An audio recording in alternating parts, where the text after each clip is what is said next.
Halo guys, saat ini bangsa Indonesia telah berusia 74 tahun sebagai bangsa yang merdeka. Kemerdekaan bangsa Indonesia dimulai setelah para pendiri bangsa Indonesia memproklamasikan kemerdekaan bangsa Indonesia yang dilaksanakan pada tanggal 17 Agustus 1945. Proklamasi kemerdekaan sendiri merupakan tonggak perjuangan bangsa Indonesia yang telah berlangsung sejak ratusan tahun lamanya. Hari bersejarah itu menandai dimulainya kehidupan baru bangsa Indonesia sebagai bangsa yang merdeka dan berdaulat.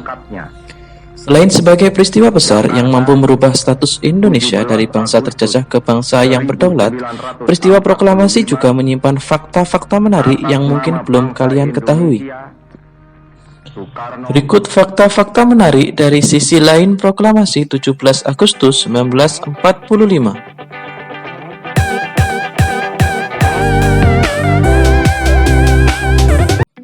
Pertama, penggunaan kalender Jepang.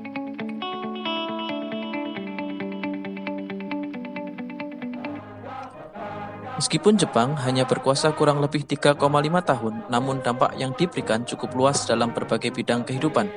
Keadaan tersebut disebabkan oleh propaganda yang dilakukan Jepang kepada masyarakat Indonesia pada kala itu.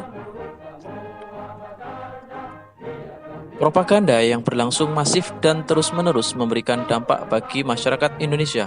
Salah satunya yaitu penggunaan penanggalan Jepang pada penulisan teks proklamasi kemerdekaan Indonesia. Indonesia, tanah airku,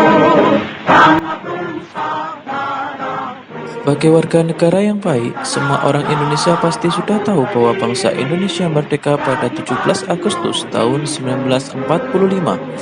Namun tidak semua orang Indonesia tahu alasan kenapa dalam teks proklamasi asli tanggal tertulis dengan angka 17 Agustus tahun 05. Dalam berbagai literatur, tahun 05 merupakan kependekan dari angka tahun 2605 yang merupakan tahun bangsa Jepang yang lebih awal 660 tahun dari kalender Masehi. Penggunaan tahun Jepang sendiri diakibatkan oleh masih kuatnya pengaruh Jepang di Indonesia pada saat itu. Namun saat pembacaan teks proklamasi, Bung Karno menyebut tahun Masehi dan bukan tahun kalender bangsa Jepang.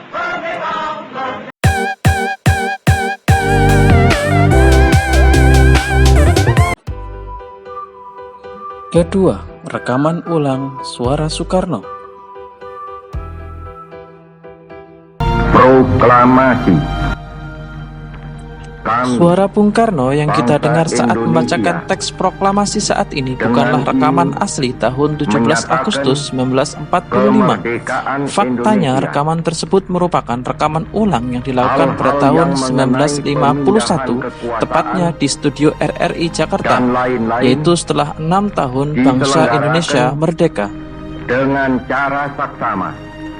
Menurut beberapa catatan sejarah, seseorang yang bernama Yusuf Rono Dipurolah yang menjadi pemrakarsa agar Soekarno melakukan perekaman ulang pembacaan teks proklamasi. Meski sempat mendapatkan penolakan dari Soekarno, akhirnya rekaman yang bernilai historis tersebut bisa terlaksana. Tidak direkamnya suara Soekarno saat pembacaan teks proklamasi pada tahun 1945 adalah masih kuatnya pengaruh dan penjagaan ketat yang dilakukan oleh militer Jepang di Indonesia. Meski direkam setelah 6 tahun bangsa Indonesia merdeka, rekaman suara Soekarno masih mampu memberikan spirit bagi kehidupan berbangsa dan bernegara.